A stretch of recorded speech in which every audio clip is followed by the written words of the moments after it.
and good morning to everyone. Hey, I said good morning, huh?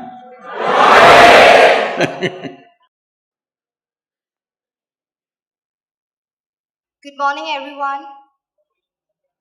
She said good morning. I would like to thank Sounds of Isha for this wonderful and mesmerizing performance. And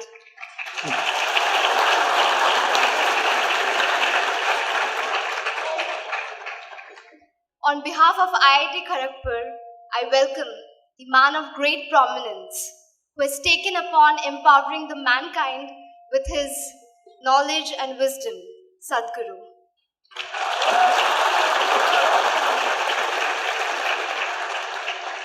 I thank him and his entire team for coming all the way to IIT Kharagpur for having this interaction with us.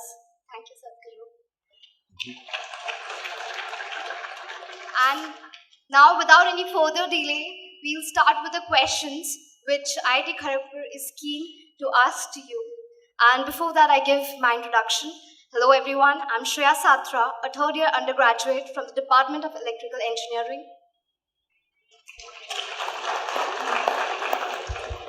Hello everyone, my name is Idris Islahi. I'm a third-year undergraduate of the Department of Industrial and Systems Engineering, IIT Kharagpur. Good afternoon, one and all. My name is Siddharth Menon. I'm a final year undergraduate student of the Department of Architecture and Regional Planning. Here we begin with our first question. So, Sadhguru, the first question is, you've been traveling all around the world, meeting many number of people and affecting as well as helping their lives for the past 35 years as far as I hear. In all these years, you may have affected millions of lives. I feel it's also the government's responsibility to take good care of people and to help them.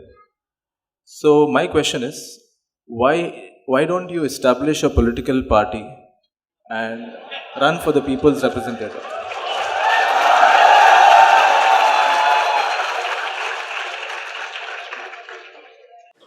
Well, we have a very distorted perception of what is politics, unfortunately, largely in the world, particularly in India.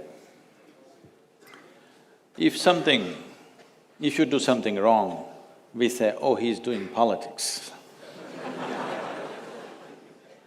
See what he's trying to push me into. But the real perspective of this is, politics means it's about policy making.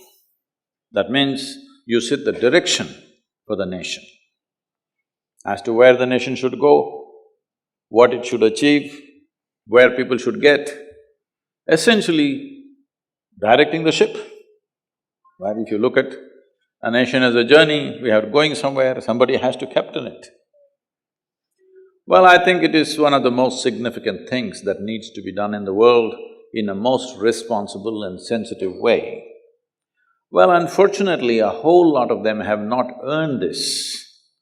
That today, it's become like this, if you utter the word politics, it looks like we are talking about something dirty. It's almost like that. So having said that, you okay? If I tell you a joke, it's all right. You're serious, man, that's why I'm asking you. This happened. 3 men who are in their older age who are retired. One was a surgeon, another was a general, another was a politician. They met in the old age home. And they had a golf game, it went all bad. So they thought at least they'll have some good gossip. Bad game, what to do? At least good gossip. So they started this and then they said, the surgeon said, of all the professions, the most important profession is that of a surgeon, because it is only by cutting the Adam's one rib and making woman out of it that this whole world happened. So what can be more significant than that? Surgeon's profession is the most important profession in the world. So the general said, oh, come on, it is clearly said that there was chaos and then order had to be brought in before this rib surgery happened. And who else but a general can bring order? Obviously, we were before you and only because we brought order, you could do this surgery. The politician said, you guys are getting it all wrong, but who created the chaos?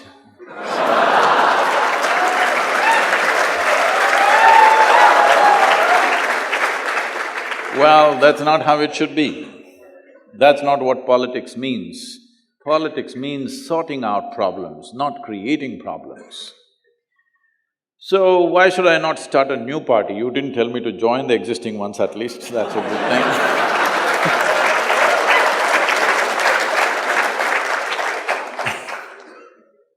So, it looks like I have at least 1,000 votes here.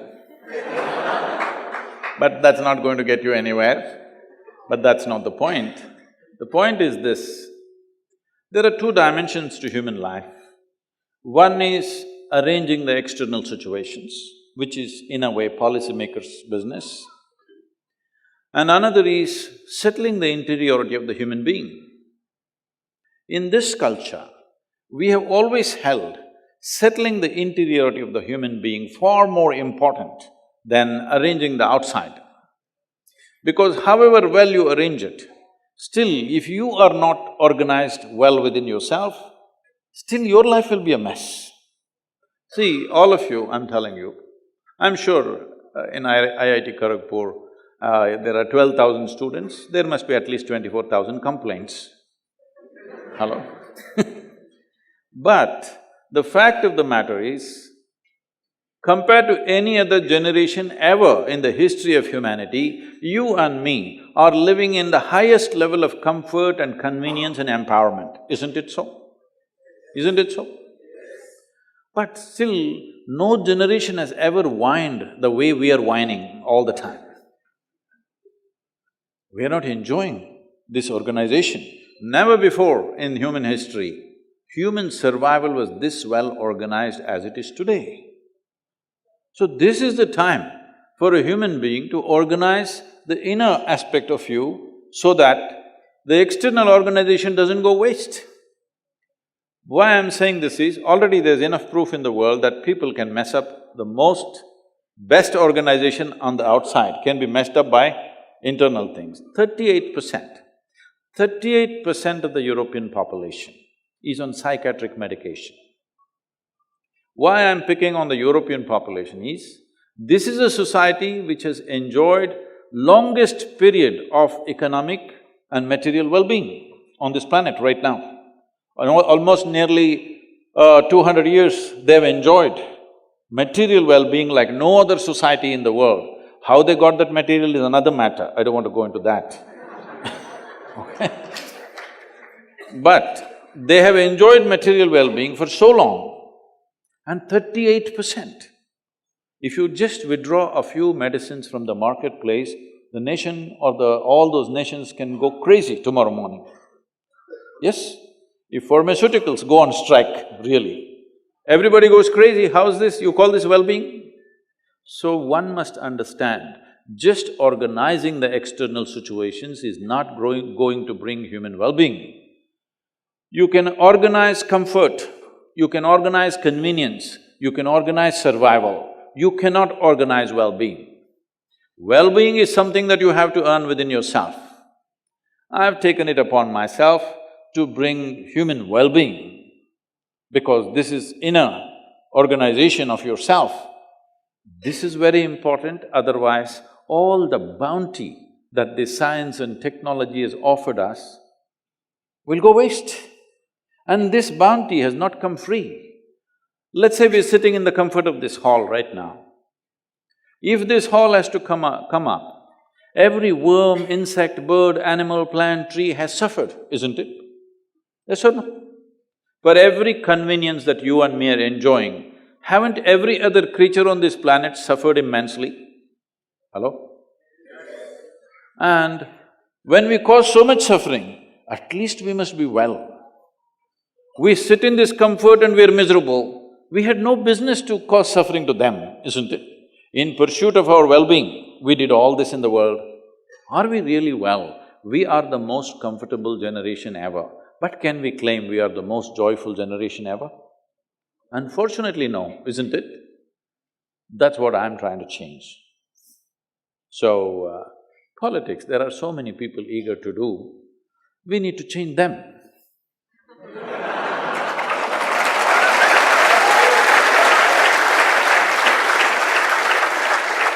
That being in politics is not of personal ambition, but towards nation's well-being. This context we have to change in them. It is not a profession, it is a certain service that you have to render. So if this context changes in their minds and hearts, which we are trying to change, that will be bigger than me starting another party. I think there are too many parties. Even the EVM machine is complaining because there are not enough slots for all the parties. They're not able to find enough symbols.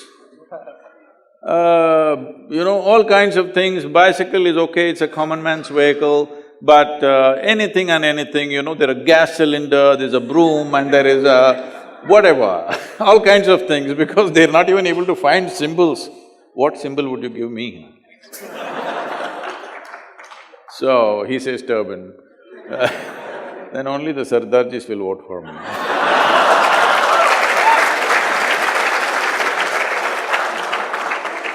So, there is no need for one more political party. I would say there should be reduction of political parties in the country. Two or three or four, not 200 parties. It's just confusing the people, they don't even know whom to vote for. Because your chacha has started a party, how can you not vote for it? You don't know what is his ideology, you don't know what is his policy, what is his vision for the nation, nothing, but he's your chacha. So if I start, all the millions of people who are in some way drawn to me, they will not know what is my vision, why I want to start this political party. Sadhguru, we will vote him. I don't want to bring that nonsense.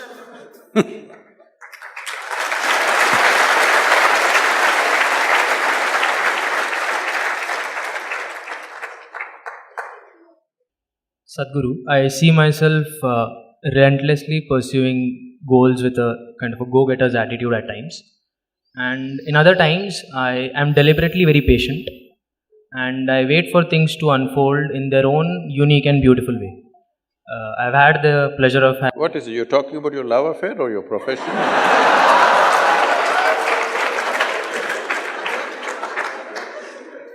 And I've had the pleasure of having wonderful experiences in both worlds. So, what I would like to ask you is, according to you, what is a better approach to things?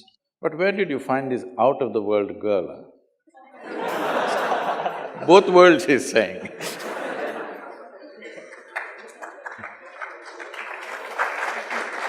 We would like to see the girl if she's here.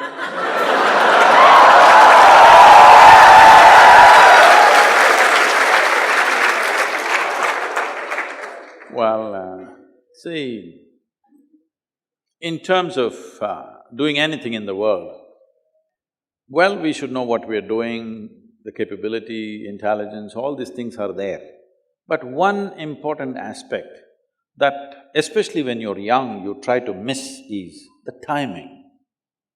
If you don't time your actions right, even the best actions will go waste. Timing it. Is there… so people who don't know how to time it, they will look at the astrological chart and say this is good time, bad time, auspicious time, inauspicious time. Because it's 9 o'clock, your girl was coming, it's Rahu Kala, you don't look at her. Hey, it's bombed, your love affair is over. So those who don't know how to time their life, they will start looking for standard charts, what is good time, what is bad time. There's no such thing. Timing is most important. This is something I'm constantly striving with people around me to understand the significance of timing. They all think the significance of the action they understand, but they don't understand most of the time the significance of timing. If the timing is right, even a small action will produce a huge impact. The timing is wrong, even if you push so hard, only little will happen. So timing is very, very important. How do you arrive at this? This is a complex affair because you, first of all, let's only handle one aspect because if you go into the other, you will fall into the astrological charts. One aspect is, see, you as a human being, let's say you take 24-hour time, or if you want to take a longer time, let's say a week or a month if we take, in 1 month, 24 hours every day, 1 month long, 30 days. Are you in the same state of physical and mental competence? No. It's all the time going here and there. So when you want to hit an important shot, you must be at your best. So this timing you take care of it.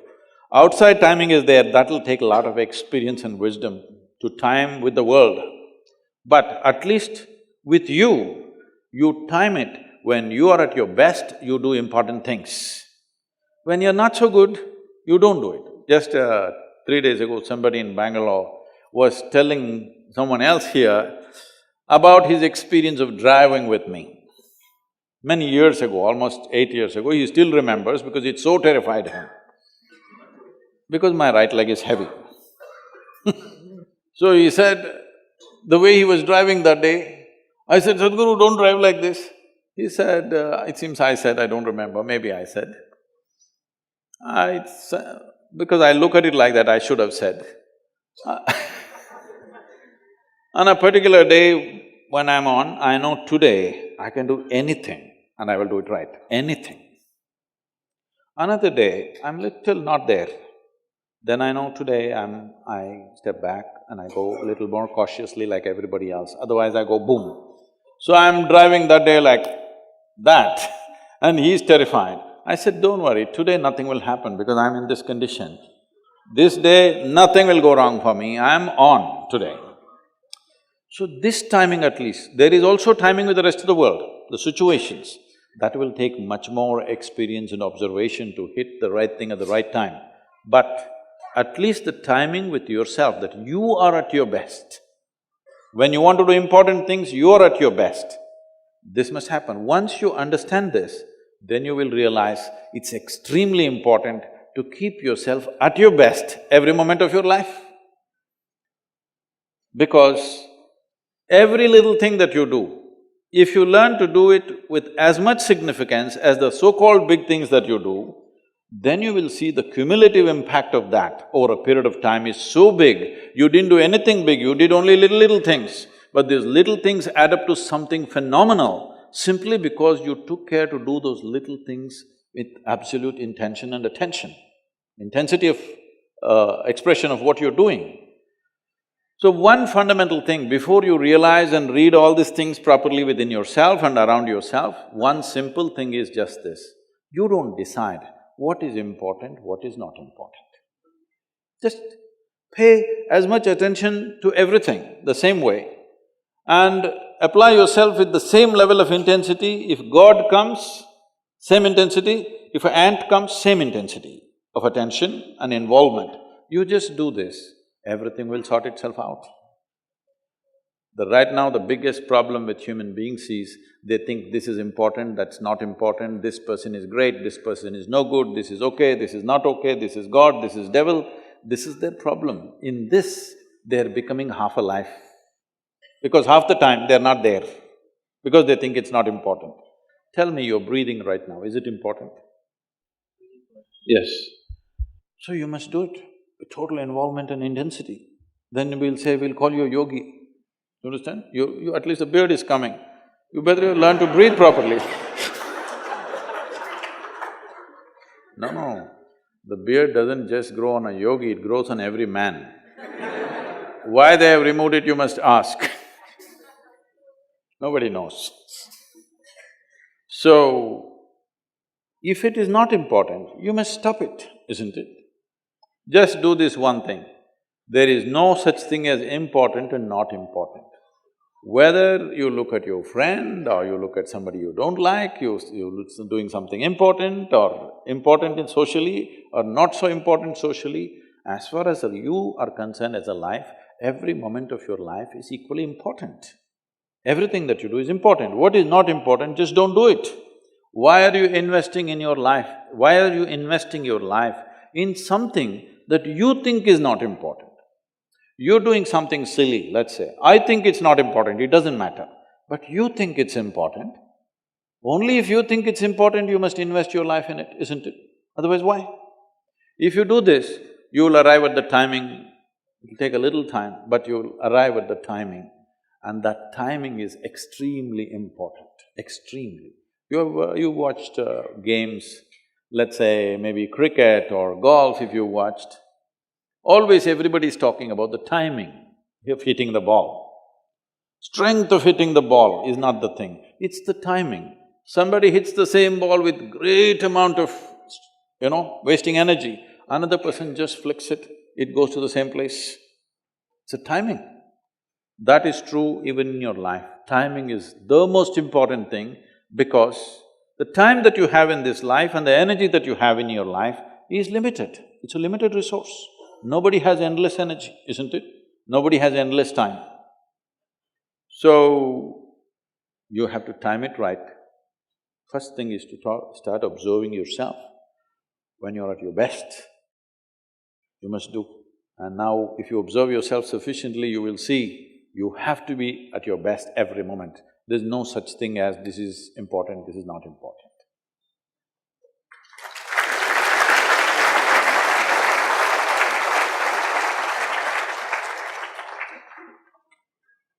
So Sadhguru, there are times in life when I'm just doing excellent, doing to my fullest.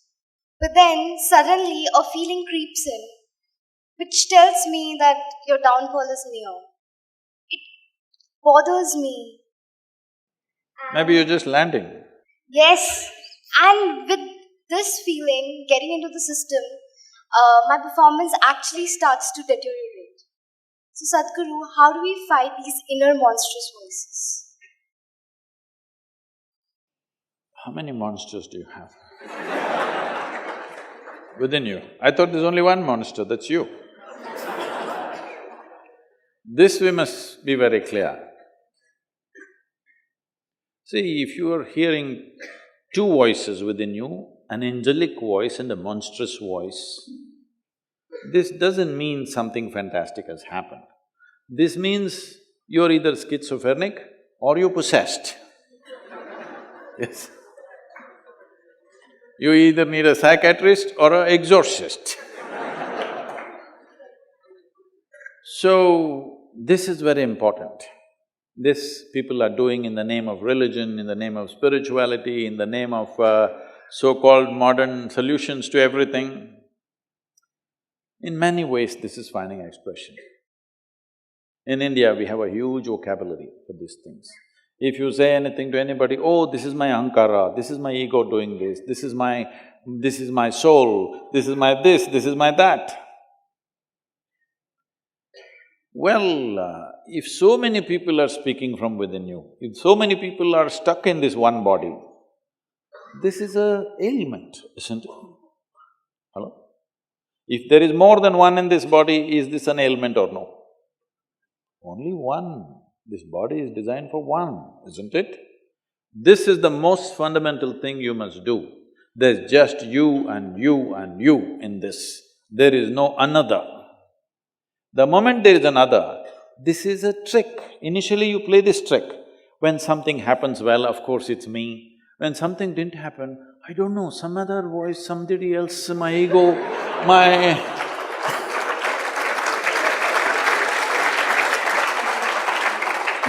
all kinds of other creatures which don't exist you manufacture in your mind. You can call it Atman, Paramatman, God speaks within you, devil speaks within you. See, whenever people said, God spoke to me, disasters unfolded. Yes, have you seen this? The President of the United States at one time, about 15 years ago or 18 years ago, said, God told me, oh, what a disaster, 600,000 people died and a whole nation destroyed. That is the kind of things always happen when God spoke. Because I want you to understand, it's not about God speaking. When you want to say something absolutely illogical and unreasonable, you bring the God and the devil.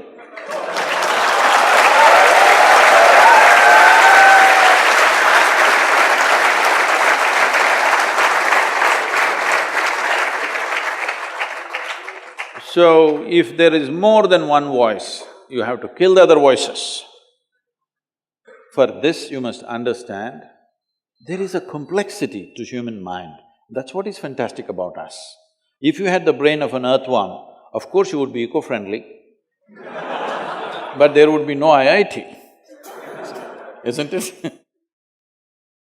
I have nothing against the earthworms, they're fantastic creatures, but there would be no IIT, for sure.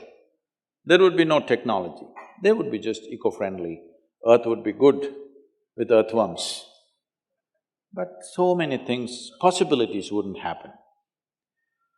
So the complexity of who we are is the greatest gift we have, isn't it so? There is a cerebral complexity, which is what makes us who we are. This is the greatest gift. But this is what every human being is suffering. I'm asking all of you, though you are in Kharagpur, when was the last time you were stabbed by a dagger? Hello? Even in Bengal it didn't happen.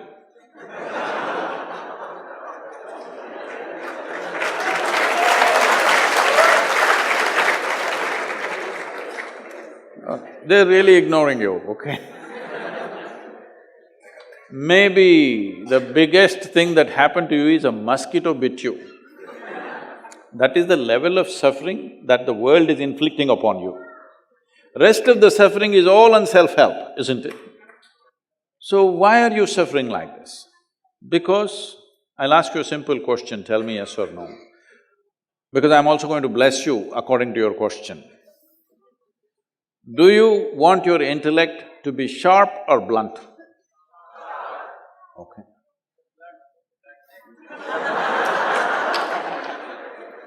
What department are these guys?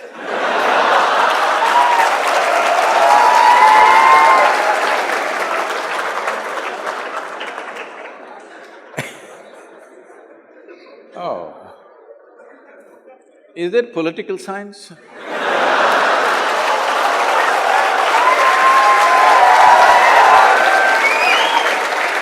Is it one of the disciplines, sir? Is it one of the disciplines in the… No, then how? There's infiltration in your college. So, you naturally want your intellect to be sharp. That means intellect is a cutting instrument. It's like a knife. The sharper it is, the better it is, isn't it? So there are children who are being tortured here by me. The parents have come out of their eagerness, but I'm not singing a lullaby or anything, I'm talking like this. So suppose there is a very sharp knife here, would you give it to the child? Why? Not because a knife is dangerous, because the child may not be steady enough to handle such a sharp instrument, it could hurt itself or it could hurt somebody. So right now, after millions of years of evolution, we gave you an intellect. We means I'm on the side of nature, okay? We gave you a sharp mind. Now you're cutting yourself all over the place and you're complaining about it. No, when something is sharp given to you, you must learn how to hold it, isn't it? You have to learn how to handle it. If you hold it at the wrong end or if you move irresponsibly, you will cut yourself. Right now, these are all individual expressions of someday I feel like this, someday I feel like this. Human beings essentially are going through a whole lot of suffering. somebody is in the war zone, somebody is in a famine zone, I will leave those human beings because that's a different scene. But the rest of the people are all suffering only one thing, their own intelligence. If you took half their brain away, they would sit peacefully. Yes or no? No demons, no gods, no voices, peaceful. Yes or no? So we are complaining about the greatest gift that we have.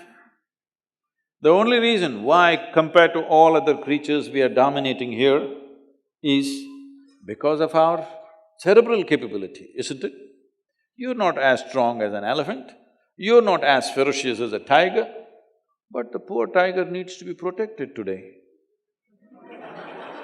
It's no more a tiger burning bright in the forests of the night. Poor tiger, we need to save it because of the sharpness of our mind, we are able to just about do anything. And this has become the problem. So this has become the problem because we gave you a very complex machine and you not bother to read the user's manual and you're trying to handle it blindly. Now all kinds of things will speak. I want you to understand this. In the cases of schizophrenia, the largest number of personalities that have happened or manifested in one human being that they have studied, there could be more somewhere else, but what has been studied and recorded is 32 full-scale personalities in one human being has been studied and recorded, 32. That is like 32 people are living in this body and talking different languages and incredible capabilities. This guy speaks Bengali, that guy speaks Kannada, that guy speaks Malayalam, or like this. They just pick this up because everything that you heard somewhere is recorded. If you want each one of them, you can make it your different personality. Right now, maybe there is no conscious memory of… Here in this… I'm sure in this campus, so many people are speaking so many different languages. If there are 3 Tamil people and they're speaking Tamil, you didn't understand a word of it, but it is recorded. If you want, you can make that into a person of your own and tomorrow start speaking Tamil. And that person knows Tamil. You as a person do not know. That's how complex mind is. It has a million chambers. You will never get to explore all of it. But the important thing is, you must establish within yourself, there's only one you. Only then you can use this, otherwise it'll use you because it's too complex. Everybody is afraid today, wherever I go they're calling me for all kinds of artificial intelligence conferences in the world, and their fear is, it'll take away our jobs, it'll dominate our life, it'll take over the world. I said, yes, if you remain as stupid as you are, it will. For sure it will.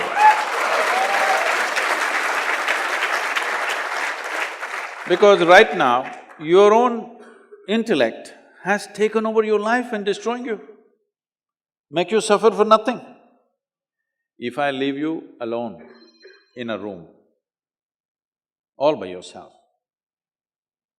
if you're capable of being miserable, this means you're in bad company, isn't it? Hello? If I'm with you and you suffered, maybe it's me.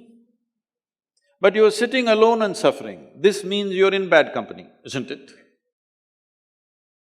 You have to fix that one thing, that this one is never bad company. This is the best company you have.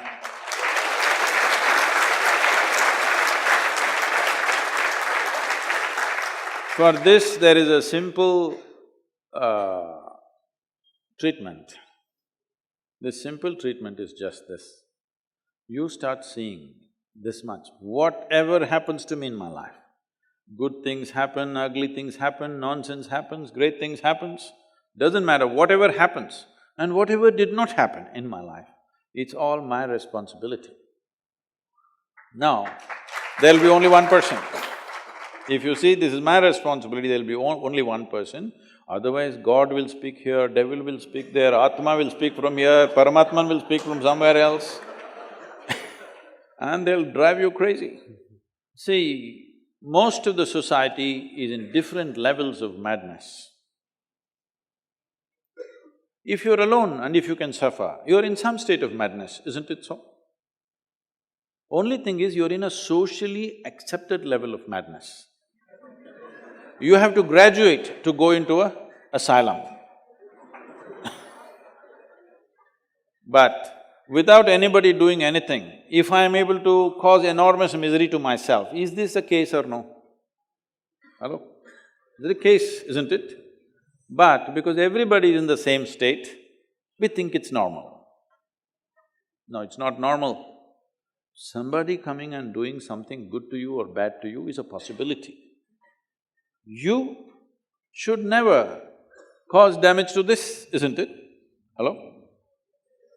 If you are causing trouble to this, obviously you haven't figured out the fundamentals of your own existence. This is why it is very, very important that I'm not starting a political party.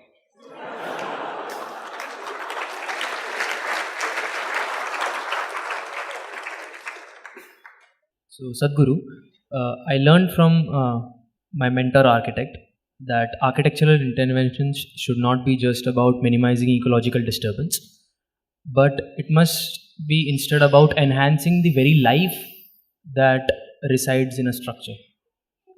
So, as an architecture student, I would like to know if design has the ability to heal and improve the quality of the life of the people occupying a structure. See, if you look at the physical world, whether it's your body or a blade of grass or the planet or whatever, the physical universe is all about geometry, isn't it? Just to give you an example. It's about 3 years ago maybe, and I'm walking through the yoga center, which is… people generally think it's very well, its architecture is unique and different. So I'm walking through for various details, looking at it. Then I see, in a place where lots of people come every day, there is a tree branch which was in a certain… this thing. So I looked at this and I said, please cut this tree branch. I did not explain to them, I just said, cut it, and I went on. Then the next day I was leaving the country and I was not there for about a month and a half. Then after 2 or 3 weeks, they wrote a very apologetic note to me, saying that, Sadhguru, you asked us to cut the tree branch, but we thought, why would Sadhguru want to cut a tree branch? When always I'm talking about, you are not going to cut anything which is not absolutely necessary. We didn't cut it, but the rain and winds came and it fell down. Fortunately, there were no people. If there were people, things would have happened, you know. We're very sorry, we don't know why you asked us to cut. See, how long something stands or how well something functions physically is only a question of geometry. I'm saying even your body. How you sit will determine how long the different parts of your body will last. How you stand, how you walk. Today, for runners and others, do you know this posture correction has become a huge science? They got machines. They got all scanning machines which will tell you if you stand like this, how your vertebra are, how your ribs are, how you… if you do like this, where is your stomach, where is your liver, all this, because if you run the wrong way, you will damage yourself. This has come into sports in a big way now, but yoga is always about this. The whole system of yoga is about aligning your geometry with a larger cosmic geometry so that you can function with least amount of friction. If we say, there are mechanical engineers, aren't there? If you say a machine is well engineered, essentially you're saying its geometry is well aligned. A misaligned geometry means lots of friction, isn't it? So this goes for your body, this goes for every shape and form, everything that is functional in the universe has to be geometrically in sync, otherwise it'll cause disturbance. So does the geometry of a building make a difference? Absolutely. especially if you're a little sensitive, it will make a huge difference. For everybody it makes a difference. Most people don't understand, don't notice anything about themselves. They only understand the consequence. They only understand, I'm not feeling good. They don't know why they're not feeling good. People don't notice that. But the very shapes and forms that you have around you has a certain impact because you are also a physical form. And how this physical form is, how this is, how that is, all this has a certain geometric impact. If you… I'm sure many of you have felt this, especially the girls probably would feel it more. If they walk into a building, oh, I don't like this, just like that. You know, it's always when men and women, husband and wife go to buy a house, the husband sees all the brochures and says, this is good, and it's priced well, it's fantastic. She walks in and says, I don't like it. Why? I don't like it, that's all. Because she doesn't feel good. That's all she knows. She doesn't know why she doesn't feel good. She doesn't know what is the shape which is causing this, but she knows this doesn't feel good. So, the shapes and forms have a significant impact on you if we paid enough attention. So, you must look at this. You're from South. Well, you come from Kerala, you must look at the South Indian temples, how geometrically perfect they are. You take your laser measuring instruments today and check it, it's perfect, you know. How important that the right angles are right, in this building it's not right. And how the shapes and forms make a difference is something that they examined to the minutest possible thing when they built the ancient temples, particularly in the south. The North Indian temples are all brick temples, they're done in a certain way, it looks like they've all been put up in a hurry, you know. Now, why I'm saying this is, I think the northern belt took a lot of invasions and ancient temples were destroyed, they all put it up in a hurry.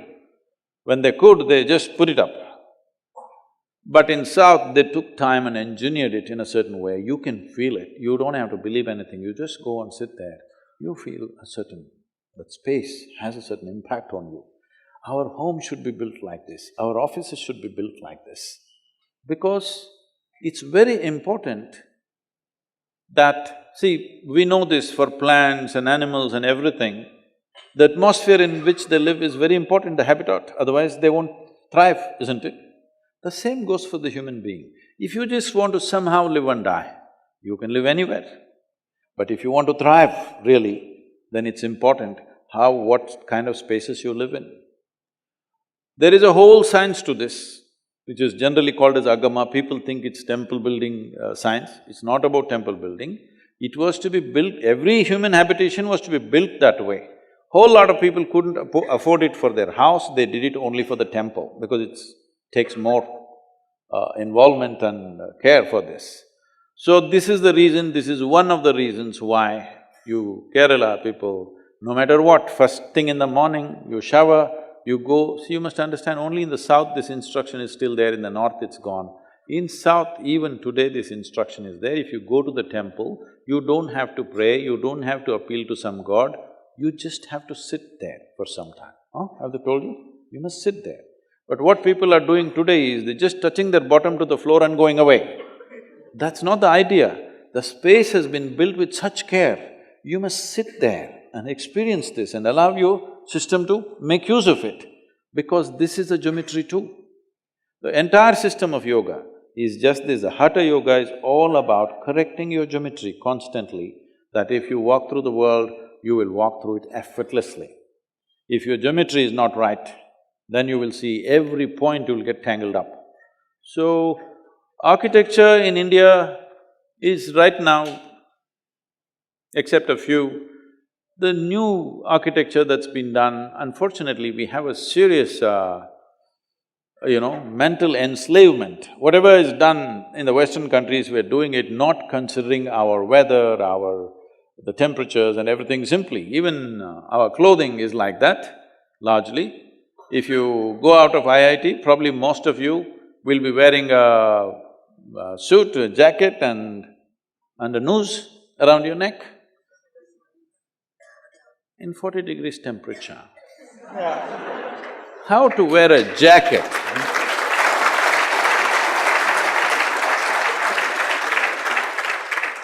I was meeting some important CEOs and I told them, see, in your board meetings, it's compulsory in a lot of companies, they must be jacketed and tied up. I said, a CEO means people expect he will do the most sensible things. I mean,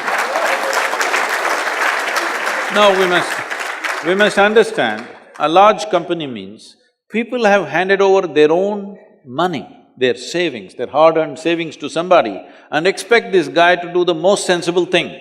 But this guy wears thick jacket and a tie in 40 degrees temperature. I don't expect this guy to do sensible things. So, architecture is not just about the buildings, the very ways we sit and stand, the furniture, even our clothing is architecture in a way, all right? We may call it by different names, we may call it design, fashion, but it's essentially about shapes and forms. It's very, very important. It's time we bring it because last 50 years or so, since 1950, since this IIT, we've been in a survival mode, desperately trying to somehow make our people survive in this country. Now we have come to a reasonable levels of well-being, though it's not touch every human being, at least large segments have come to reasonable things. This is the time that we need to look at more sophisticated way of existence. And it's not always expensive, it is not. We can create something very wonderful. You must come and see, we've created buildings. See that, right now I'm telling you the simplest thing. Right now this is a flat roof, I don't know what is this roof outside? A-frame, is it? It's A-frame. So right now, between the roof and the gravity, there is a fight. Going on or no? You may not see the fight, but it's happening. There is tension here. And one day, someday, who do you think will win? The structure or the gravity? Gravity will win. So we created structures which are standing up not because of the strength of the material, but simply because of the perfection of geometry. So it's the gravity which is holding it up, not gravity pulling it down. You must come and see these buildings, they're unique and fantastic. The one thing I'm very proud of that we created, the building is designed to last for at least a minimum of 3,000 to 5,000 years. Because there is no material, they're deteriorating. There's no steel, there is no cement, there's no concrete. It's just burnt brick. See, even if you go to Mohenjo-daro or Harappa or whatever the most ancient civilization, what is it that you find? Burnt clay is the only thing that survived. It's burnt brick and just lime, which is holding the thing up. It's not the strength of the material, it's the perfection of geometry. Unless it's seismologically sensitive area, so we put it on sand beds. So it takes small shocks. Suppose a very major earthquake which opened up the land happened, only then it'll come down, otherwise it'll not come down.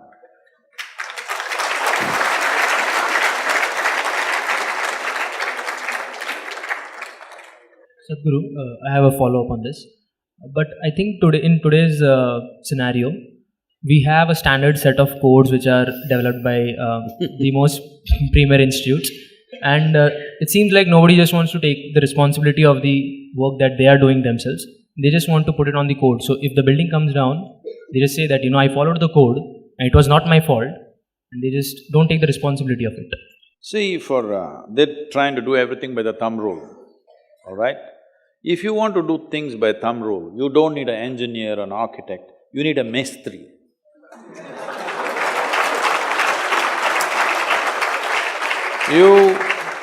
You call yourself an architect because you think beyond the standards, and what they say, this big member is needed, you get the geometry of it right and put this big member and still make it safe.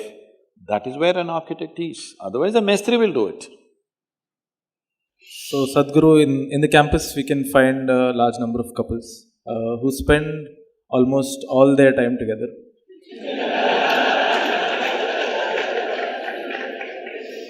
Now the matter is, when they separate, at least one of the two people has to go through a time when they are completely alone. And at that time, because they don't have the person they had for the entire day, negative thoughts start to come inside their head. So the question a lot of us have to ask is, how can we be both happy and alone? Because in my understanding, these are not two words that go along with each other. Oh, it's a popular question. Then you must find somebody out of the world.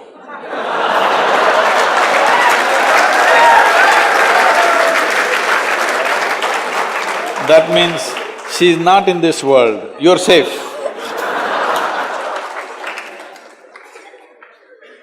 See, well, we must understand this.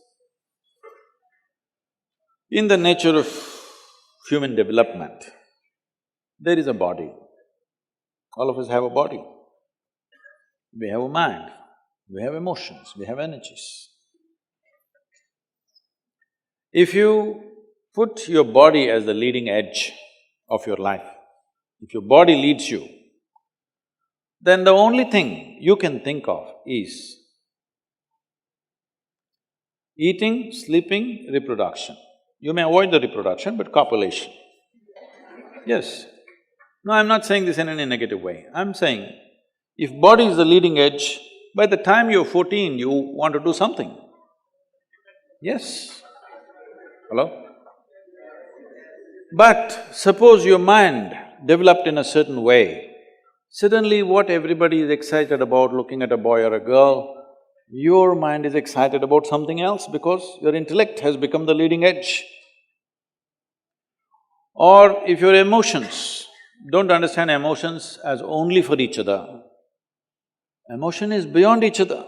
You're capable of emotions all by yourself, that's what you're saying in a way, when you're alone. There are emotions. So emotion is not about somebody. Well, somebody else may stimulate a certain emotion, but you can sit here and create whatever emotion you want right now, isn't it? All by yourself. So emotion is not about somebody. Maybe you know emotion only as a reaction to something right now, but emotion, intelligence, body and energies are not about somebody. It is about this life. This is all the equipment we got.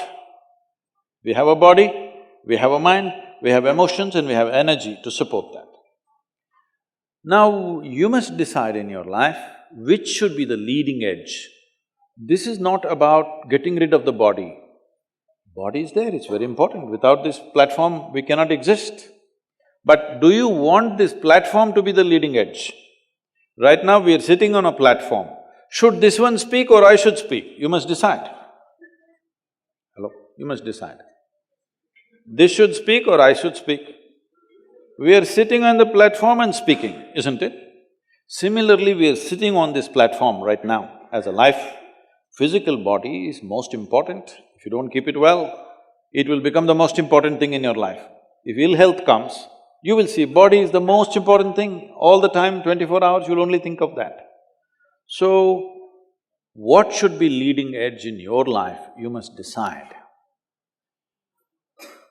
Once you made the decision, whether it's your intelligence or your body or your emotion or your life energies, if you have to look at it this way, your body can only speak this. It will talk about what to eat, how… sleeping, reproduction, this is all it can think about. It is not equipped to think about anything else.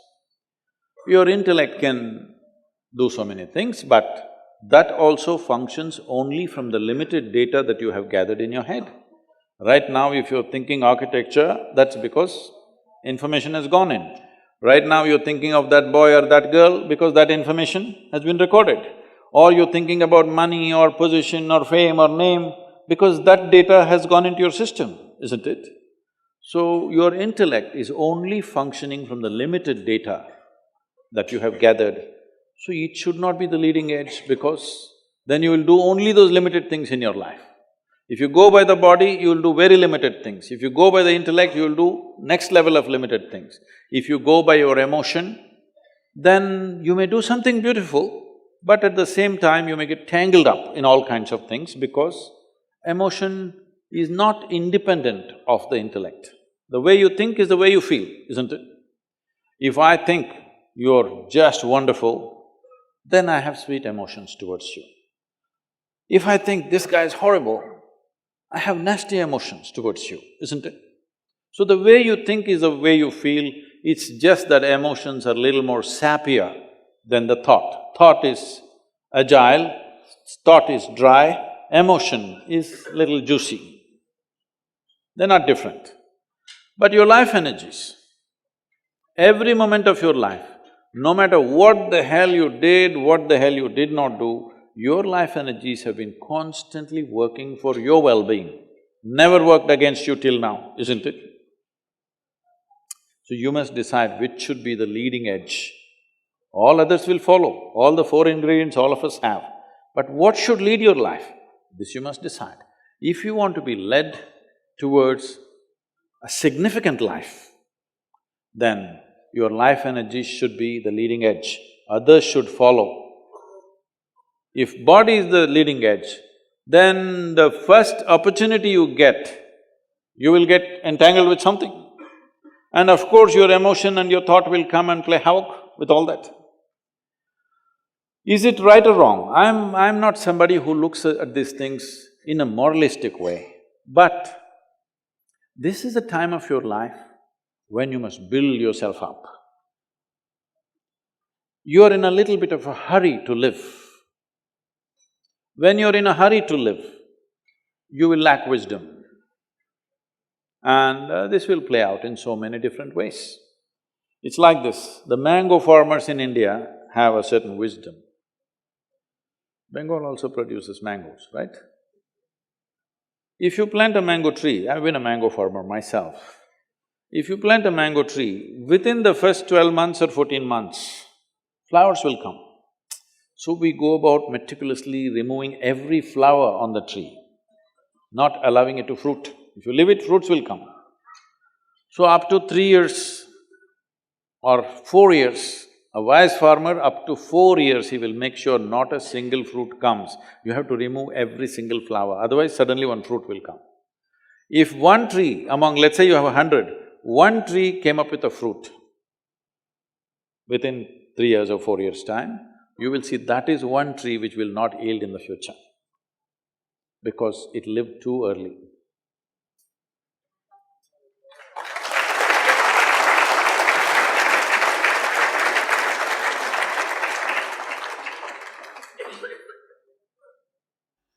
So Sadhguru, I have one last question from our side. Sometime back, I happened to be in a situation where a friend of mine was drunk. So when she was in the drunk state, she was repeatedly saying that please don't judge me as I'm drinking, please don't judge me. It is… but she has lost her judgment, but she doesn't want you.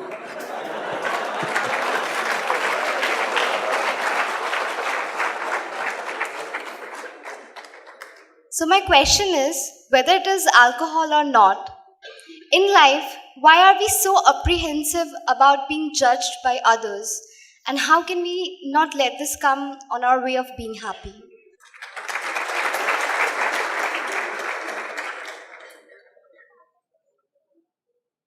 Look at me. See, I'm always stoned.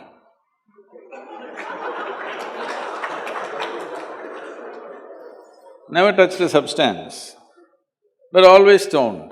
You can judge me whichever way you want.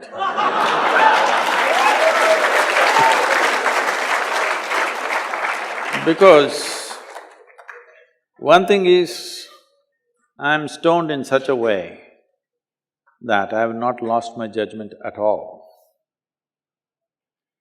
And at the same time, whichever way you judge me has absolutely no impact on me because I'm completely stoned.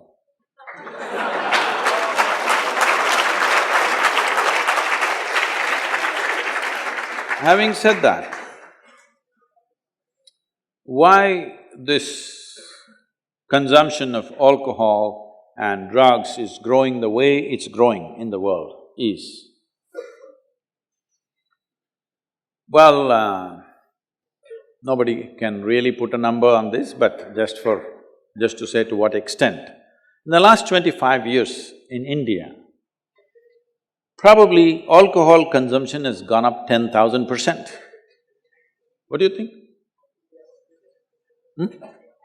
You know, I'm telling you, when we were growing up, in the town, there would be just 10-15 people who drink. In a small town, I'm saying. People say, in that family they drink, we won't give our girls to that family, you know. But today, if you don't serve drink at your wedding, nobody will come.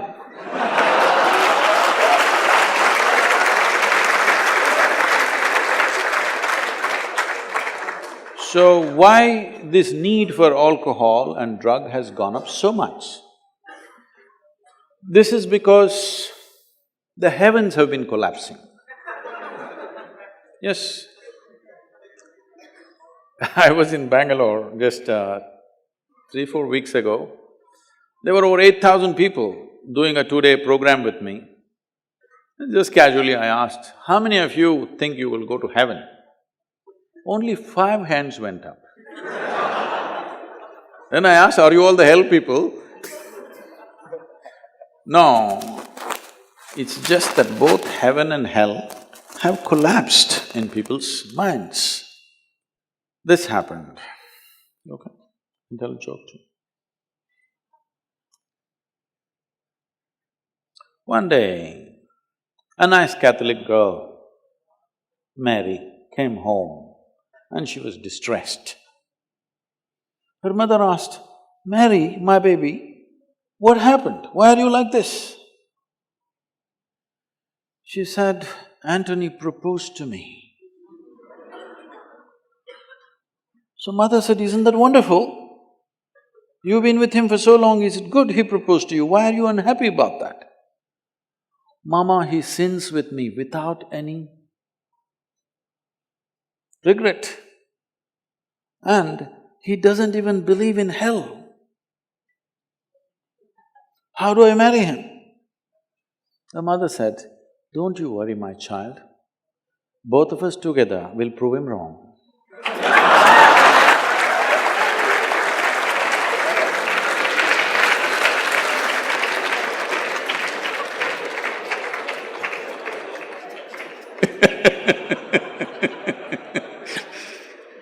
So, heavens have collapsed. When I say heavens have collapsed, it's like this. Maybe you heard this somewhere. You know, there was a Sunday school going on in Alabama. Alabama is a very special state in the United States. So the local priest was going full fire. But unfortunately, the audience were not like you, they were all tiny tots. Catch them young policy. Full force he was going. He was enjoying his own rhetoric so much. He stopped midway and asked, what do you have to do to go to heaven? Of course, little Mary in the front row stood up and said, if I scrub the church floor every Sunday morning, I will go to heaven. Absolutely. Another little girl stood up and said, if I share my pocket money with my less privileged friend, I will go to heaven. Correct. Another boy stood up there and said, if I help people who are in need, I will go to heaven. Correct. Little Tommy in the back bench stood up and said, you gotta die first.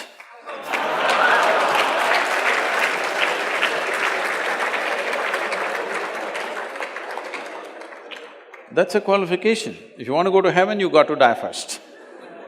So when you die, whether you like it or you don't like it, unless you're Elon Musk,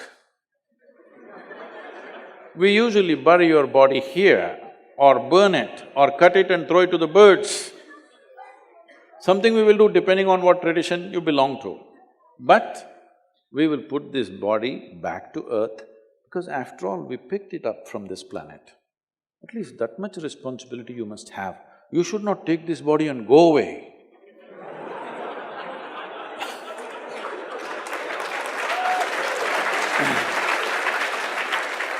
So, fortunately, nobody can take it and go. If you've not done anything eco-friendly in your life, this is one thing you will do. You will put this body back onto this earth. It's a very good thing. So you went to heaven and you…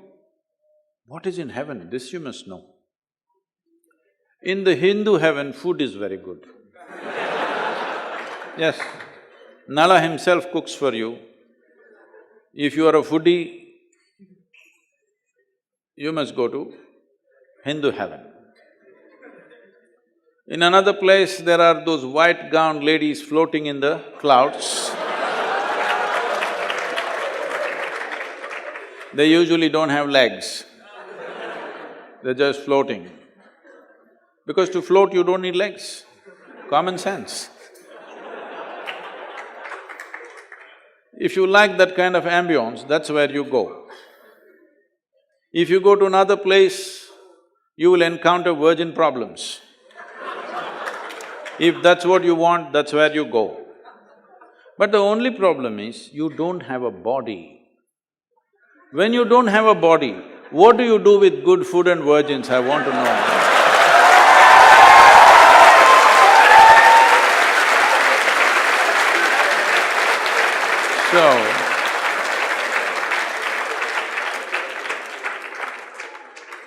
See, this is the first time in the history of humanity that this many people in the world can think for themselves.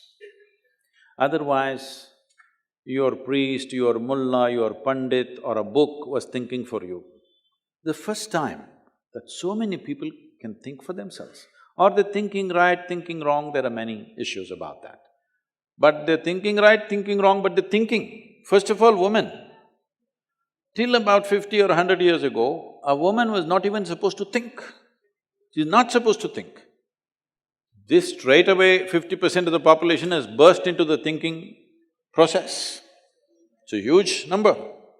For the first time, this is only second, third generation which is beginning to think for themselves. Otherwise, they were not even supposed to think.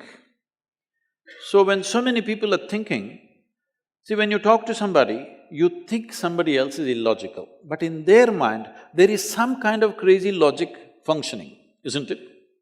When you get into argument with people, you see this. You think you're logically correct, but the other person also thinks he is logically correct. He has his own crazy sense of logic. But they have their own framework of logic. So all illogical things are naturally collapsing. Still, this generation has not fully walked away from it, still there is fear. They can't openly say, there's no goddamn hell or heaven. They're still fearful about it, but they're trying to make a little heaven for themselves here. So, hey, wait. So naturally, when they're not able to do it for themselves, out of their own intelligence, they will fall back on chemicals. Today, just to take very affluent societies, because every society is aspiring to be like that, let's say you take United States, which is the most affluent nation on the planet right now. I don't know if half the IIT after graduation will be in United States, because wherever I go in US, whoever I meet, they say, I'm IIT this, I'm IIT that. So, 70% of US population is on prescription medication. Another 30%, of course, buying it off the back streets.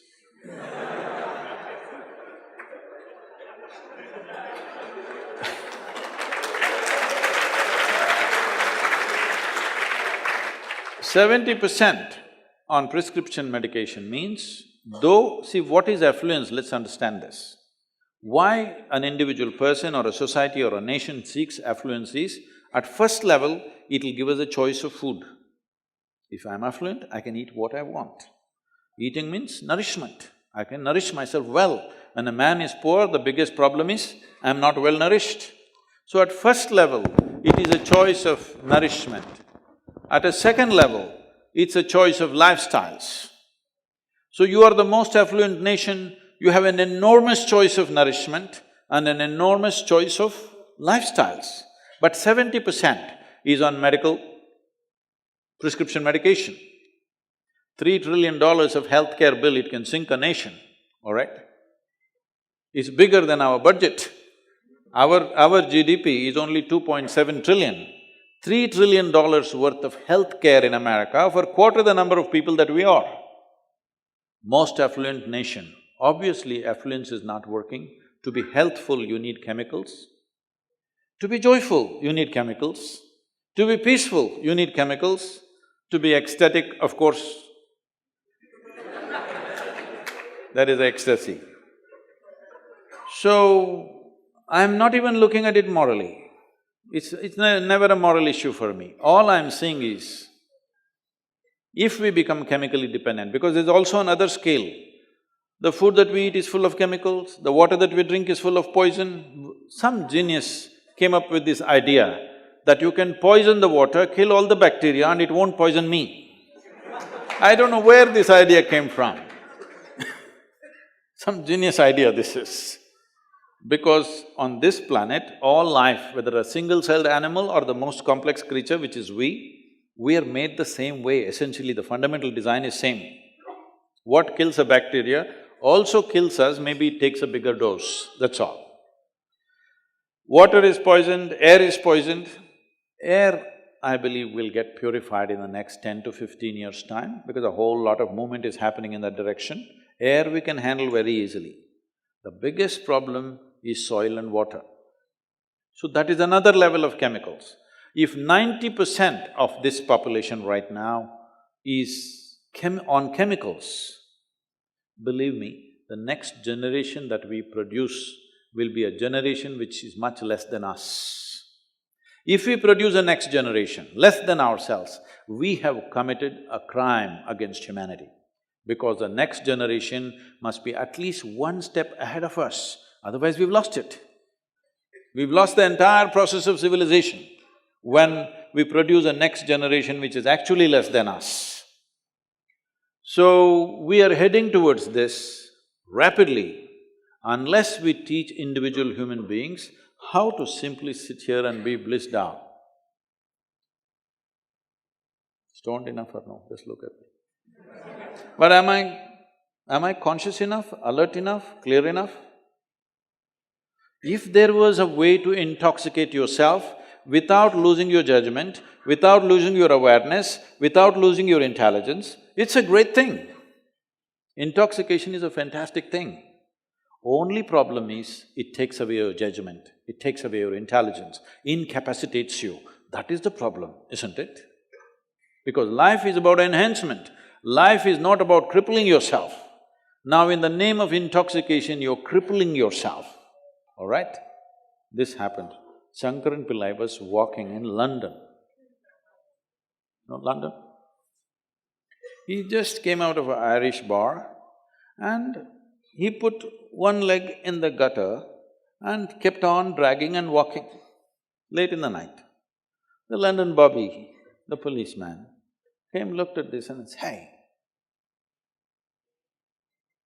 you look totally drunk." The Shankaran Pillai said, "Are you sure?" He said, "Absolutely, you're drunk. Look at the way you're walking, half in the gutter, half on the street." Shankaran Pillai said, "Thank you so much. Thank you, because I thought I was crippled."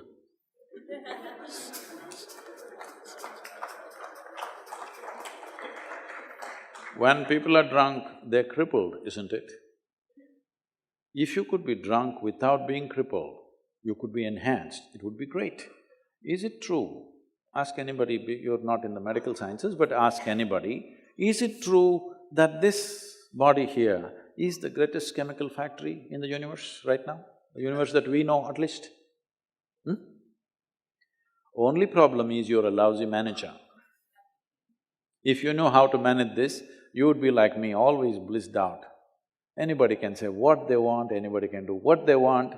This is like this only. Because I have not given this privilege to anybody, that somebody can make me happy, somebody can make me unhappy, somebody can make me miserable. Right now, you are a consequence of other people's opinions. Where do you plan to go like this?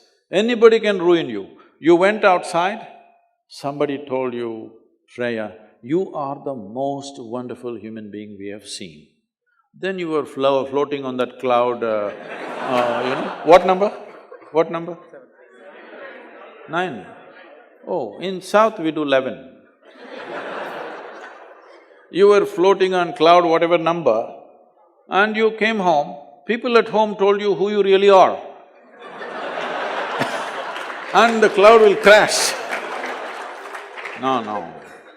It's very important that neither this way or that way, we listen to everybody because we could be doing something wrong.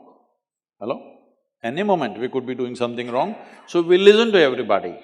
But what they say will not determine how I am. Never, ever. This you must fix and you must tell your friend when she's not drunk. Because otherwise she won't understand. Thank you, Sadhguru, for answering our questions.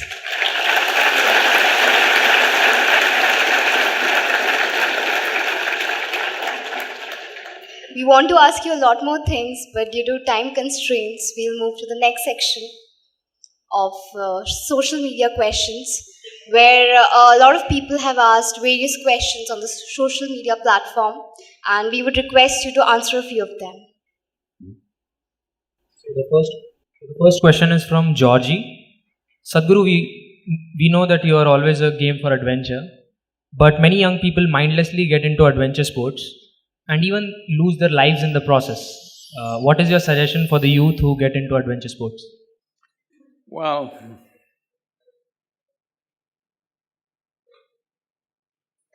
I have no right to advise anybody on this arena because I did everything that could have killed me 24 times. But I'm here somehow. So, see, when we say adventure, you can have ventures in your life or you can have adventure. Adventure means you don't know where your next foot is going to be. That's adventure. That means there is danger. No danger, everything safe, there is no adventure, isn't it? It's a venture. I'm not against ventures, but you're talking about adventure. That means you want to step into something that you don't know, isn't it? If you step into what you know, unpredictable, that's not an adventure, that's just an activity.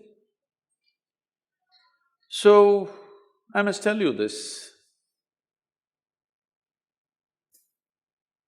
Why should I tell you all this and make some crazy people do something crazy? Well, one thing, my father, the physician, and constantly worried about me. His greatest worry was, he would knock his head and say, "This boy has no fear in his heart, what will happen to him?" I've heard this dialogue right from the age of 5, 6. He has no fear, what will happen, what will happen? One day I was around 11, he said the same thing. He has no fear in his… because about 12-foot long cobra came, I just picked it up and walked away. So he this is the first time he's seeing, I've been doing since I was 6. The first time he saw. And then he had a Vespa scooter. From the age of 9, I've been riding it without him knowing. I was cleaning it for him, but I was riding it.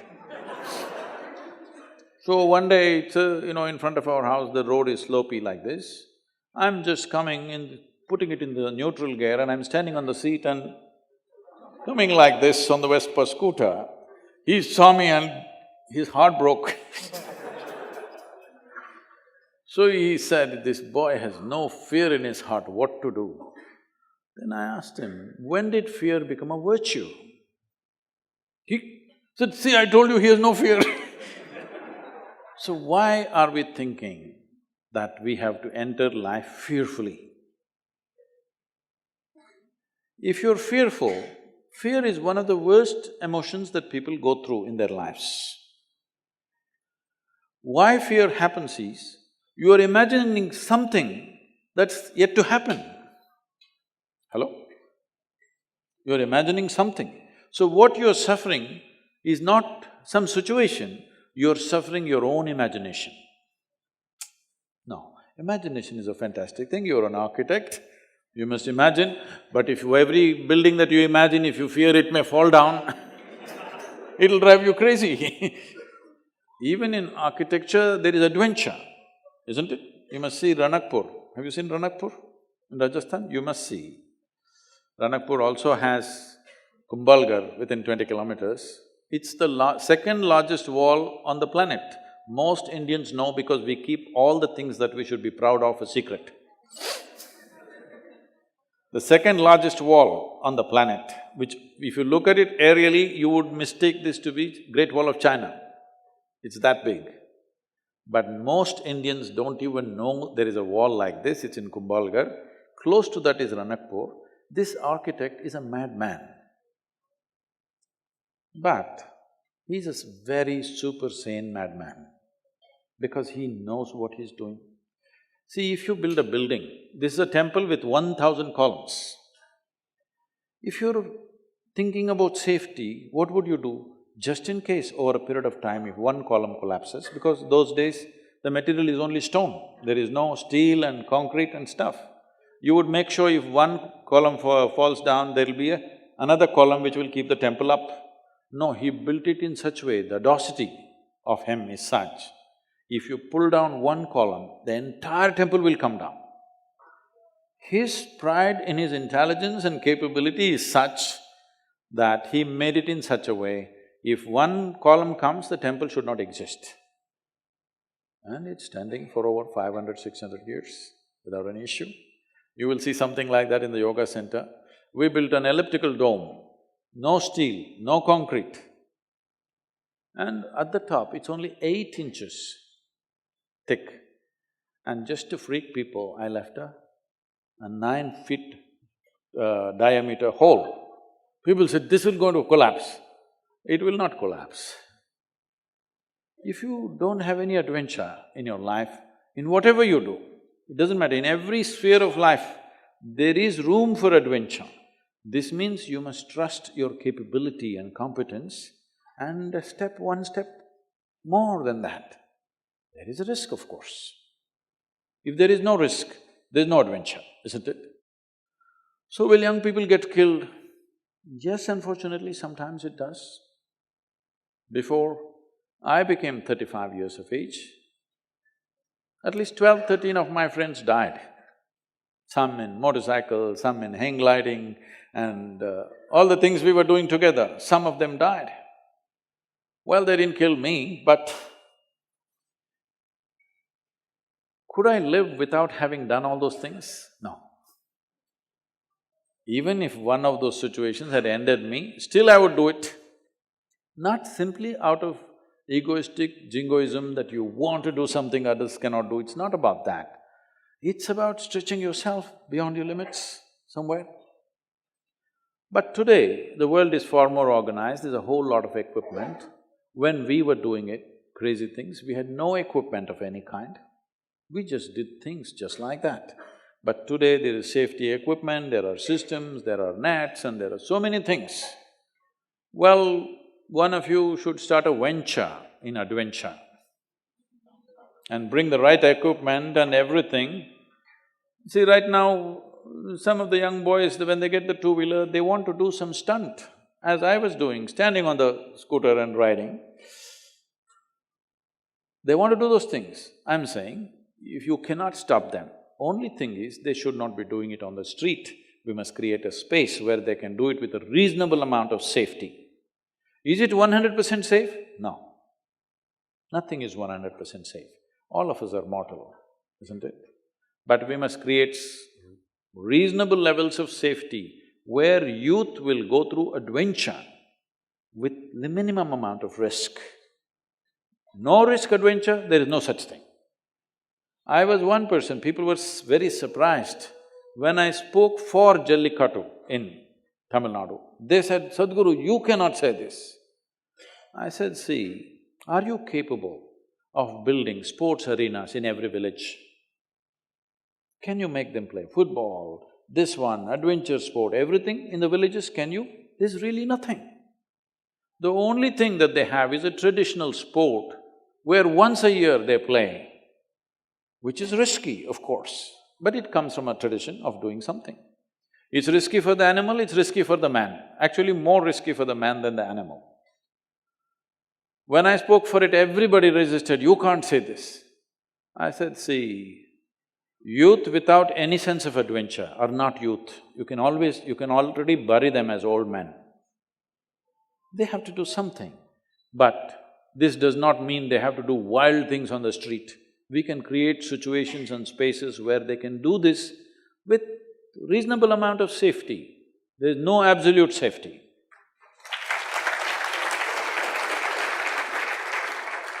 Some of the parents who are here don't approve of this, but otherwise they'll do it somewhere where you can't see. This is one thing I noticed in United States, especially our center is in Tennessee, so I'm just seeing this. If you go to your shop, I go to your motorcycle shop, and I see they made motorcycles for 3-year-olds.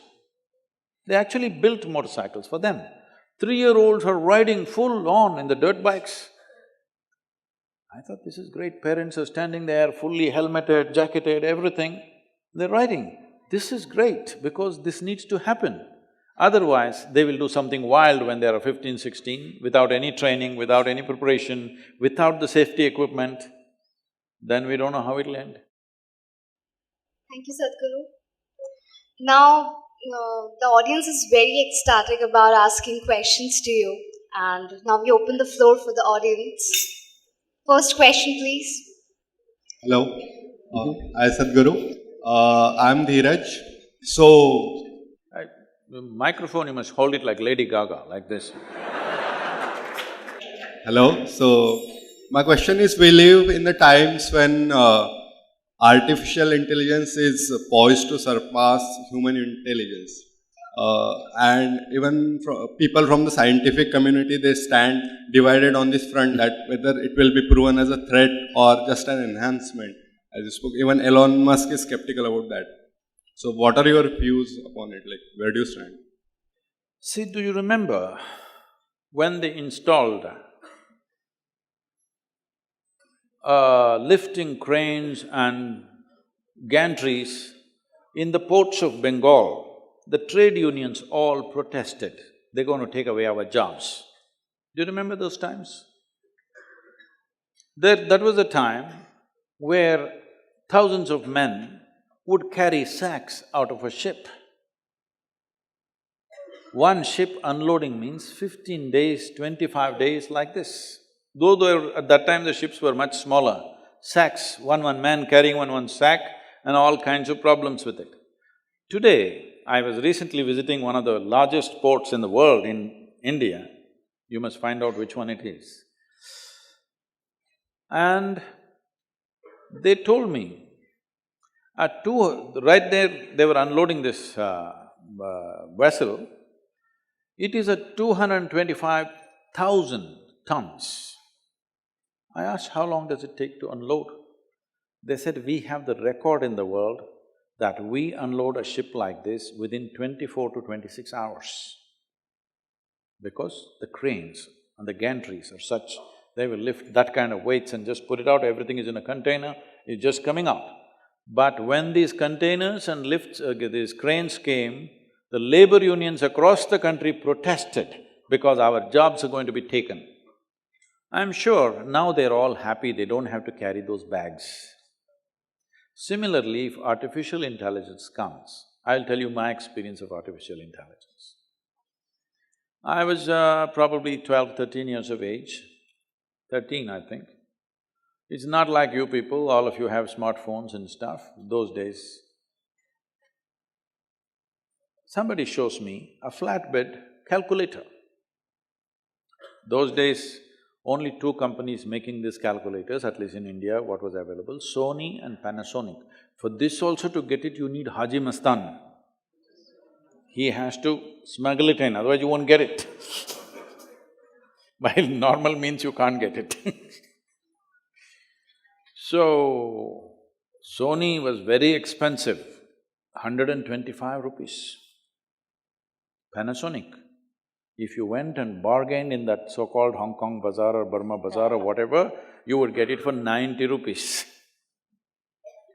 So you buy this calculator and somebody brought it, first time I am seeing. They do tuk tuk tuk tuk tuk into tuk tuk tuk tuk tuk tuk. I said, what? Why the hell are they torturing me in the mathematics classes? When this stupid machine, 90-rupee machine can do this, why are they torturing me for 10, 12 years, teaching me how to add, how to multiply? So that day I sat and dreamt, if there was another machine like this for science, for chemistry, for physics, for everything, I don't have to come to school. That was my dream. It's going to come true shortly. See, it helps. It did not come true when I was going to school, but it's going to come true very shortly. Don't you find this Google lady, though you are in IIT, this Google lady seems to know more than you any given day? Hello? So it will come, what you are going to learn in 25 years of education is in this much gadget. Today there are phones with 600 GB of memory. You're not a match for that, isn't it? So this is the problem with our education systems, this is a terrible European influence on us, that we have been made to believe, most human beings are believing that memory is intelligence. Memory is not intelligence. Memory is just information. If you misunderstand information as intelligence, then whole generations have paid a price for this, except a few human beings who spoke in a big way in every generation till now. Rest are all a big drag. I'm telling you, in every human being, there is a genius. The question is, they must find the right habitat, right atmosphere for that genius to blossom. But right now, if you go on imposing loads and loads of memory on their heads, their genius will never spark because they misunderstand memory as intelligence. Because if you have some information that the guy next to you doesn't have, and you just speak it out, he thinks he's a fool and you think you're smart. This is the difference between a city boy and a village boy. You know, a city boy is looking smart not because he's more intelligent, simply because he has more information in his head. So these people who have been faking intelligence for a long time, they are all going to become redundant once artificial intelligence comes, because a stupid little machine is going to have more memory than you can ever imagine possible, all right? These are good times, because what you remember in your mind will not decide who you are in the society. How much of a human being are you is going to determine who you are. I think fantastic times.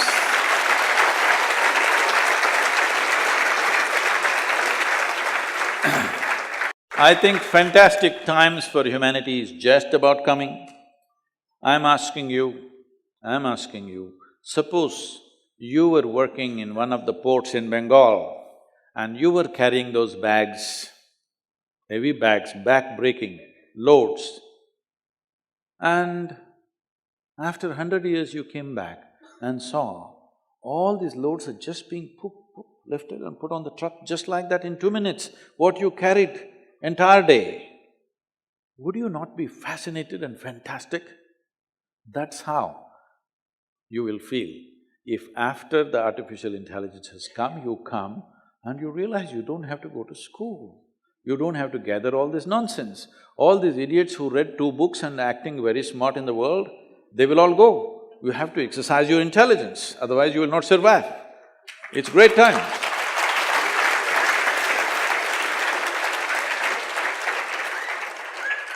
Namaskaram, Sadhguru. Yes. Sir, I have a personal question, sir. My name is Abhay, sir. Sir, I want to ask, there is some event that happens to me frequently. Whenever I go to somewhere, just like department, if I go to department, and it happens to me frequently. Whenever I return, if I meet some person while going, I meet the same person while coming. It is a random time. You must be going into the restroom.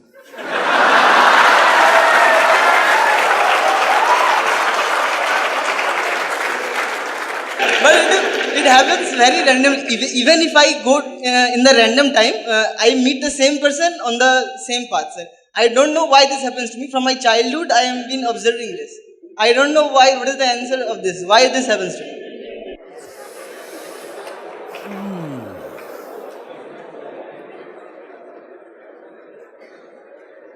No, when I said restroom, I was not trying to say some bad place. This happened. It once happened, Shankaran Pillai got a job in Pentagon, you know, Pentagon? Where it is decided which country should live and which country should be destroyed and everything, big things. So, he sat in his appointed office for a few days.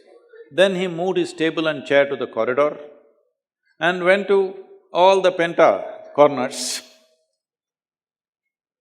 After much moving around, as he was moving around, the entire Pentagon staff became suspicious. Is this some kind of a agent or somebody? Why is he moving his table and chair all over the place?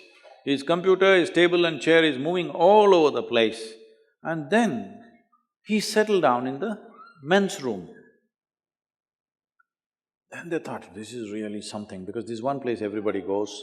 So, he's really up to something. They watched him, they checked his background, they checked his emails, they checked everything. They didn't find nothing wrong. Then they told the Pentagon psychiatrist, just look up this guy. Either he is a super spy or he's crazy. He must be something, just find out. Then the psychiatrist just walked into the men's room as if he has to use it and pretended to pee. Then casually struck up a conversation and just asked, why are you sitting in the men's room? Table, chair, computer, everything, why are you sitting here? He said, I moved all over Pentagon, but this is the only place where people seem to know what they're doing.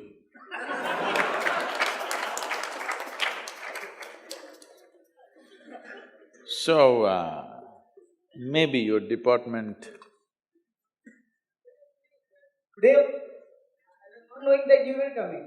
When I was going to department, I met one friend. But while returning from department, I met the same friend, not on the same regular time. I lived at a random time, and he met me and told me that Sadhguru is coming. So this is happening to me from very frequently.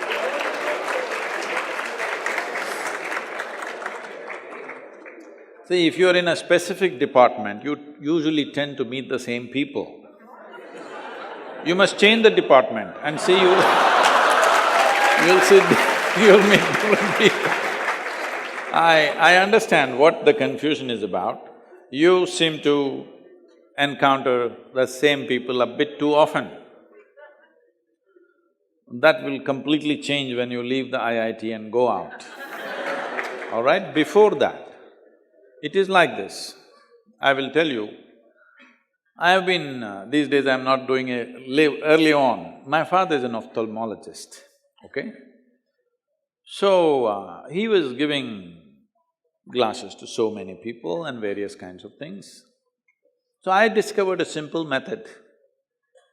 There was one guy in UK whose name was Bates. So he has a Bates method of improving vision. I saw this and I saw He had some sense and he had figured out a few things, but there were many things he had not figured out. I developed that into a different level.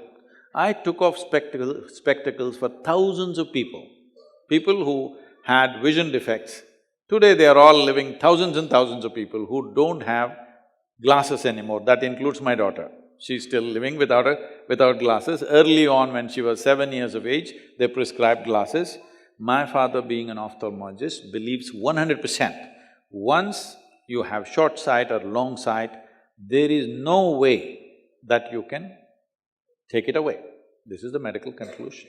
But I can show you thousands of people who don't have glasses right now because they did certain things with themselves. In all this, I will just explain one thing. See, right now there's a crowd of people. You simply just look like this. You will see the faces that you know, somebody that you know, that face looks very clear. Rest of them are just a blur. That out of the world,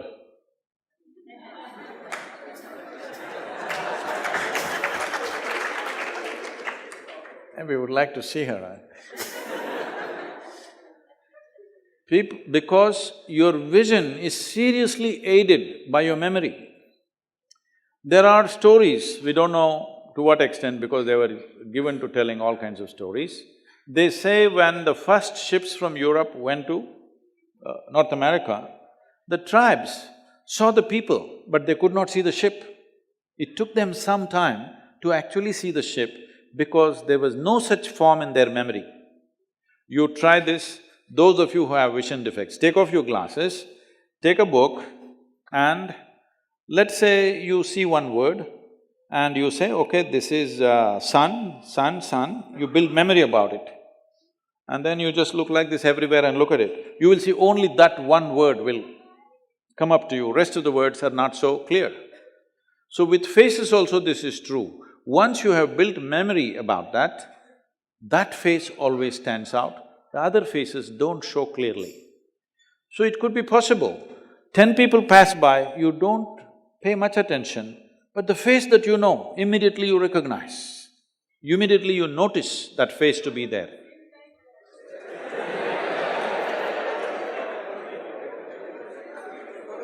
Now, this problem will be solved when you leave the institution.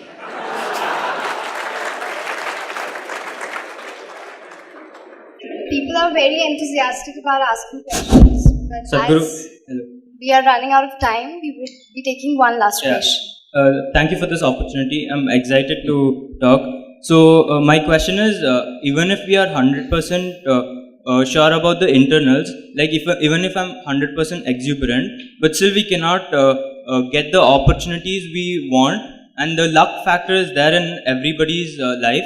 So, is there somebody else, like other from the other dimensions or other than the physical, who's controlling it, or is it does the life just happen like that? Like the luck factor and the opportunities we get, we cannot control it. What is the level of influence the stars have on you? No, I'm not asking that. Like the opportunities… No, luck means usually people look at the stars. You look up and see in this building, there are a few stars, there's a constellation, just see, look up. So how much role do they have? No, I'm not asking that, like… the opportunities we get are purely… I get you, I get you. So who controls them and can we control it? See, if you have some mastery over your physical body, 15 to 20% of your life and destiny will be in your hands. Suppose a given situation, let's say a tiger walked into IIT Kharagpur. So, somebody who is physically in a certain good state, within a moment they will climb up the tree, sit there and enjoy the wildlife. Yes? Because they have a certain mastery over their body. Somebody who doesn't have that becomes the breakfast. Isn't it so? Life and death. Because you're physically in a certain condition, you have some mastery over the body. You could be living, others could be dead. Yes or no? In any given situation, it is true. Because you're physically good, maybe you'll catch the bus and somebody will miss the bus. And that missing the bus could be not just a actual physical thing, it could be metaphorical, that you miss the bus because you're not physically fit. So 15 to 20% of your life and destiny is determined depending on how much mastery you have over your body. If you just learn to sit right, breathe right, hold yourself right, believe me, so many things will happen your way. This is what yoga is about, that you make sure everything that you do with your body is by conscious will, not by accident, not by compulsive modes. You sit, eat, breathe in a conscious way. If you have mastery over your mental faculties, 60 to 70% of your life and destiny will happen your way. If you have mastery over your life energies, 100% of your life and destiny will happen your way.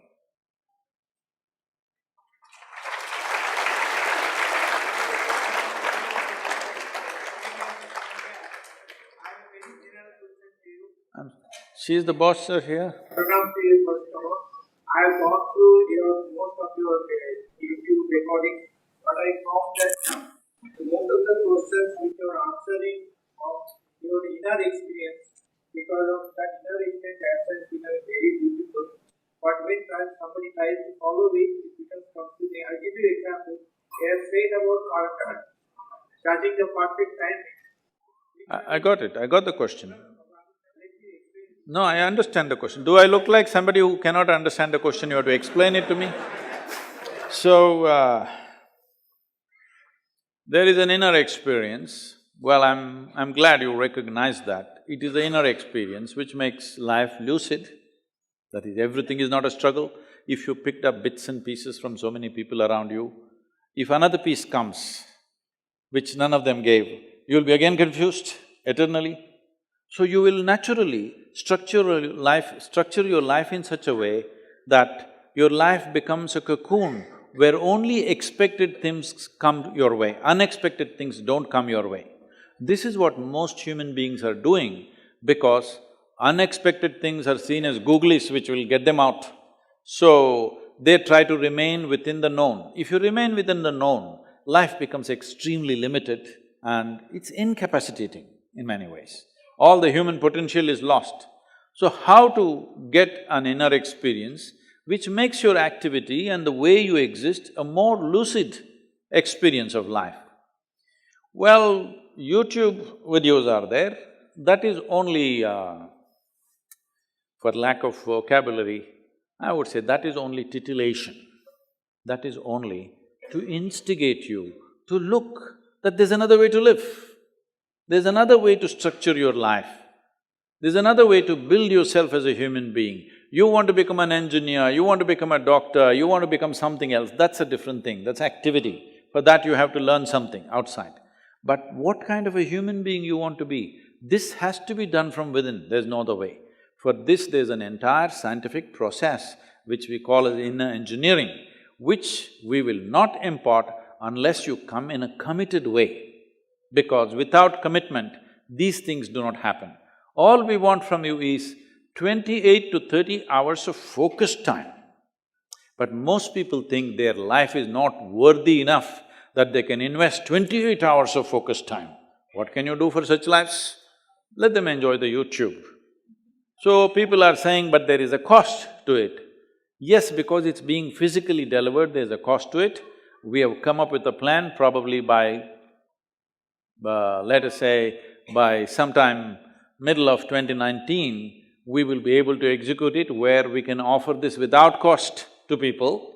We are looking at a plan like that. There are certain technological challenges, if you overcome that in the next 6 to 8 months, you will see inner engineering as a scientific process. Most of it, except the yogic part of it which needs to be initiated, except that, all of it will be available to everybody free of cost in about 16 different languages across the world.